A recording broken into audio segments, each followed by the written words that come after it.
I volunteer with Central American Relief Effort. I have been volunteering with them for the past 9 years, and today I'm here with Steve Mentzer, who has been also volunteering with Central American Relief Efforts for the past 15 years. And Steve, I do have a few questions that I'd like to ask you. Sure, I'd be happy to try to answer them for you, Carol. Sure. Well, one of them is, I'm understanding that you have now started a food program with the children, with the schools in these most rural areas of Honduras. Can you explain a little bit that to me? Love to. This area of Honduras is a very, very poor rural area of Honduras. Now don't forget, Honduras is one of the poorest countries of the Americas. And the areas that we work are in some of the poorest areas of Honduras, in an area about the size of Lancaster and Lebanon combined. And many of these school children do not have food during the rainy season. Their parents could be farmers or just working off the land, and in the dry season they don't produce a lot of food. Some of these children may only have one meal a day, and that is tortillas and salt. So what we've tried to do is provide one meal a day for these people, these kids that come to school. Carol, right now we are feeding 4,000 students a free lunch every day of the school year. Wow. Now that's every day of the school year. And we do that in cooperation with another nonprofit organization in the United States called Rise Against Hunger. They provide us with the food, and then we provide the logistics that get those foods to the school. It's one of our specialties at Central American Relief Effort, getting humanitarian aid into the country and distributed it in an orderly and accountable fashion. So I'd just like to tell you one story about this. It's a story that really is one of the main reasons I spend a lot of time trying to raise money for Central American Relief Effort for this food program.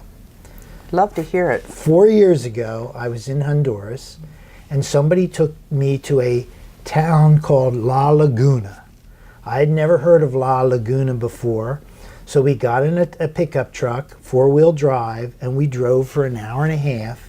We got to a town, which I thought was La Laguna, but nope, it wasn't. We got out of the truck and we had to walk straight up these mountains for about 20 minutes till we finally got to this rural community. They wanted to show me their school. So I went to visit their school, and the school was in a house. The house had no windows. The only light was between the roof and the ceiling. There was about a foot of light coming in. They had a dirt floor. And here were 15 kids sitting on a dirt floor in a darkly lit room trying to learn. Wow. Well, we decided that we could do better. So we came back to the United States and we raised money for a school. We only had to raise $10,000 because the community built the school, we supplied the materials, and then the local community, the mayors, drove the materials to this rural area so that they could build this school.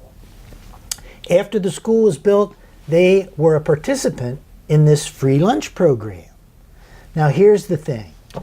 There are two kids that walk an hour and a half to 2 hours one way every day to school to get that free lunch. My. Before they had the free lunch program, these kids were not coming to school. So that's the kind of impact we have. A kid willing to walk an hour and a half to 2 hours to get that free lunch that we provide. So we are doing a great service to that area. Think about it. 4,000 students a free lunch every day of the school year. And then, of course, with giving them a good, nutritious meal, that's also going to help them with their learning powers, their growth, and they're going to be more engaged in what they're doing. Absolutely, Carol. These meals, while to us may not seem substantial, they're rice, soy, but they're vitamin fortified. So we've actually done follow-ups in these schools and talked to the teachers, and exactly what you're saying is happening. They're growing at a better rate, they're learning at a better rate, they're more alert, and certainly in the dry season it may be the only meal that they get every day.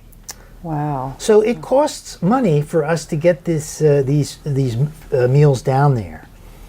And we can feed, like I said, one person a free lunch every day of the school year for $6.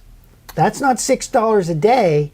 That's $6 for a full school year. So if we have people out there that think this is a worthwhile donation and investment in the children of Honduras, we'd like you to consider making a donation. You can make that donation by going to our website.